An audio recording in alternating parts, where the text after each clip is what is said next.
Hi viewers, welcome back to my YouTube channel. Mayam punamukpu Propit Aruna Taramnok Tabolo ni Kong Jari. Mayam da yam nungai ba paujala makatang tabjari madudi. Chali ba sahi 2024 asigi August hana lakpada. Iripak iramdam sigi damakta katok pikraba adung laba hoai kaya aduda katchaboy. Propit Arun YouTube channel na. Laibak ningba isai sangdam nabagi adukopa competition na makat. Sunjari. Hariba competition asi YouTube ta online da pangkok sagaraba adugumba competition ni. Hariba competition asigi damakta oina akupa morol khambinabagi damakta aina mathakta pijariba mobile number singa sida contact tawbiramna ko sinjari. Aduga loina loina competition asigi round ani lejagadi ahanba round ani suba round. Ahanba round dagi select tawbiraklaba competitor sinna ani suba round da amuk mayam compete tawbiraba.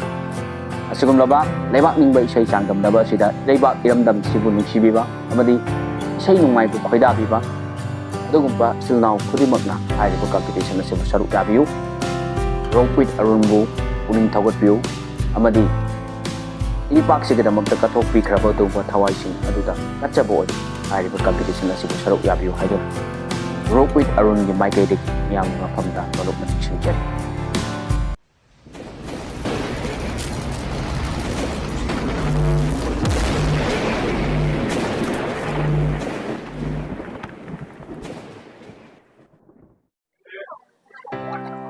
Hi viewers, ngasi amuk aigi classroom activity gi nipan suba tangkak ka iroina na amuk pujarakli ngasi gi activity asna koi school asigi class 8 ta tamliba class 8A amasung B gi student sing punna punchalaga pangthokpa adugumba activity ni ngasi amuk hairiba class 8 sigi oina anau ba idea kaya ano ba potlam kaya galona na makoi gi activity sing unana ba moi gi posei sing sem saba honakre ai hojik mathang makoi na tawriba mayam sing ase coverage tawjarake mayam nangang sing asina hona jariba tawjariba khudima asiba puning thawat biduna hena masidagi hena phajaba amadi hena pungning chingchingai oiba adugumba tongan potlam kaya Sabang ngamlak nabagi adugumba inot itil hapiyo haiduna YouTube channel sigi kuthangda mayam punamakta yengbiriba mayam khudimakta request tawjari hojik ai mathang akhona tawriba sing ase kari no haibudo ai video coverage tawjarake hojik moina tawriba sing asidi kari no haibudo di chapchana khangba ngamdri loisalakpada foreign mayai werap yorakpada soiduna khangani moina sagadoriba tawgadoriba si kari no haibase. Okay.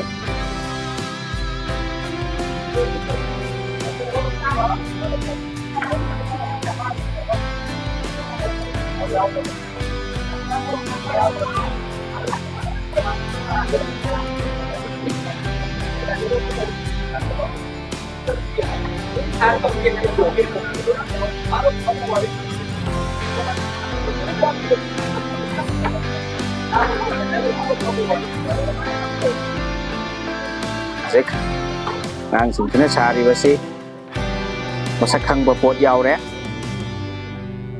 Okay, very good. Class 8 di kangbuk sisu ayamba makoi si yum ga bagi yu ayamba da yung gi style da loina tawri from da mayam da ki top pa posa ka makhak kana na ba kana thoran tawri. Okay. From the so when sari to si mandir ki type ta tawri. Okay, very good. Foreign dora pada moina tawgado iba tawri iba si karino habti dora pada fajana khanga gani. Okay. Ombaga amna polang amna fajana polang sari di kauna gi adugumba posak ni. Okay, that's from the ngang karena sing kita ta amna tap kumba napsal laga magi color sing tawraga same sari. Okay, from the na ꯁꯣꯝꯗꯁꯨ ꯌꯨꯝ ꯑꯩꯈꯣꯏ ꯃꯤ ꯑꯍꯨꯝ ꯃꯔꯤ ꯄꯨꯟꯁꯤꯜꯂꯒ ꯁꯥꯔꯤꯕꯁꯦ ꯌꯨꯝꯒꯤ ꯁ꯭ꯇꯥꯏꯜꯅꯤ okay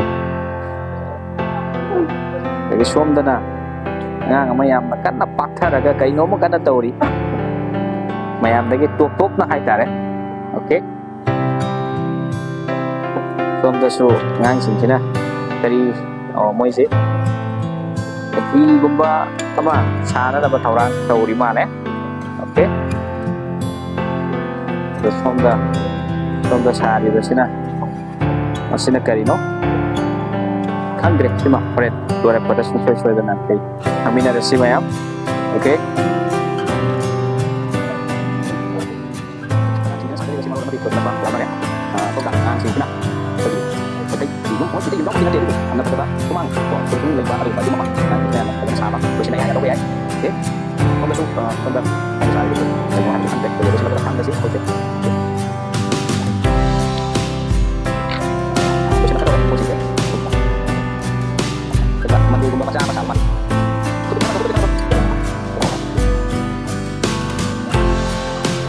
Sing sabar aku sudah sebentar ya, angkat lah.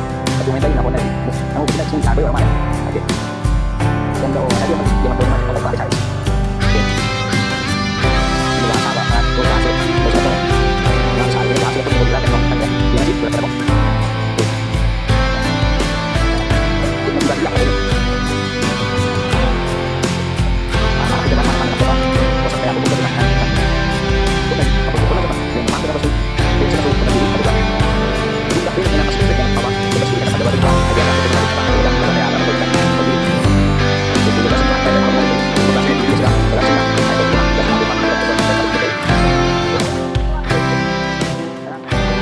saya coba mancing bukan dia pembahasan mungkin orang bagi mungkin ini pesan dia pembahasan saya mau sahabat dosan ya oke nah sini sudah apa foto terpencil tadi macam apa foto ya saya ambil ya oke baik oke yang mana masalah masalah apa boleh mancing bukan ada apa oke bagus bagus masih banyak sih mau ada bersama yang mana oke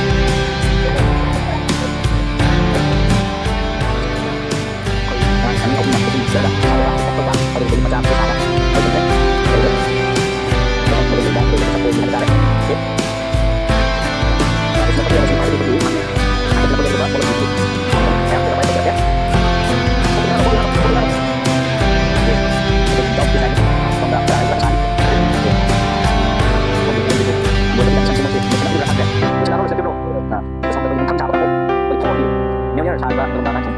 buổi tối mà ok thằng buổi tối ok rồi là con anh sẽ đây đó ya có bảo ok thế này luôn anh cũng trong cái rồi xong là xin con sai xin sai làm cái gì có tí xin hay là cái bác cái gì sẽ tầm một cái gì xin hạt đâu cả ăn cái ok xem các bạn xin hạt đâu cả là được ok xong đã xin chào bạn xin chú mới sẽ lẽ mới sẽ lên nắp cái botol ada xem đi sama kita botol xong đã xong đã ada apa gitu di pulang mana pulang sahabat itu dengan bahasa pulang apa sih bisa kita terima masuk oke terus sudah jangan sabar kan ada dasar di bangan sini punya ini saja pada saya ada apa ini bang ah oke dasar sudah sudah ya sudah yum su bisa dia mau yum su yum su nama apa kita oke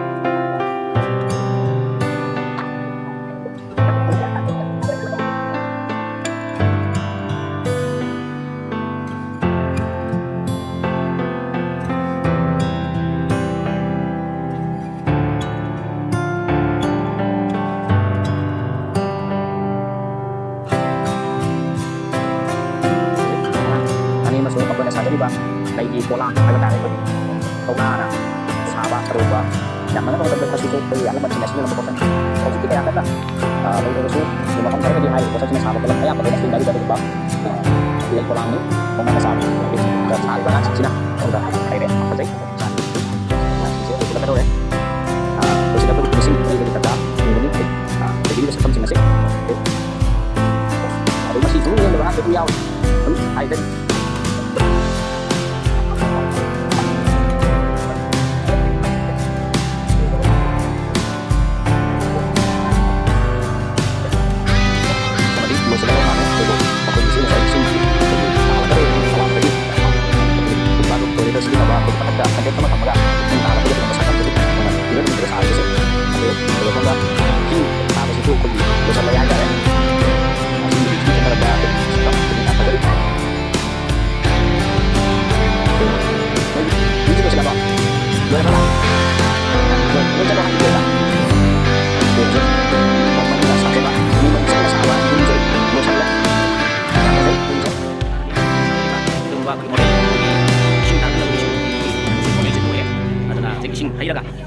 ꯇꯥꯗꯕꯒꯤ ꯇꯥꯗꯕꯒꯤ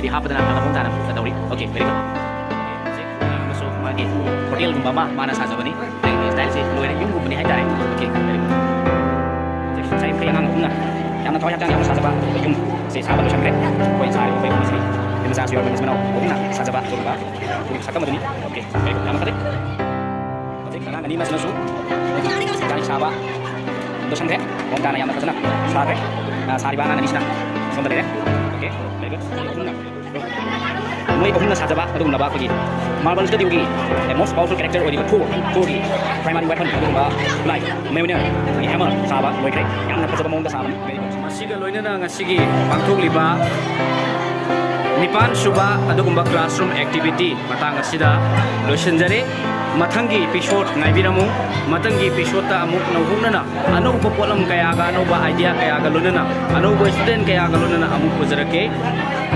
रोगविट अरुमुगु मियंग तादन लाइबियो ma'am पुरमंगना school असिगे छात्र छात्री सिंगना होनजरिबो खुदिमा असिबो पुनिंग थुकपिदुना हेने हेन बकया तौनिंगलपया पालो कोलनबदि comment तौबिरमु like share सो तौबिरमु हादुना रोगविट अरुंगी माइकैदि व्यूअर सिंगी मफम दानो नंगी सिंगरी थैंक यू पुरमंगु थागतजरी याइफरे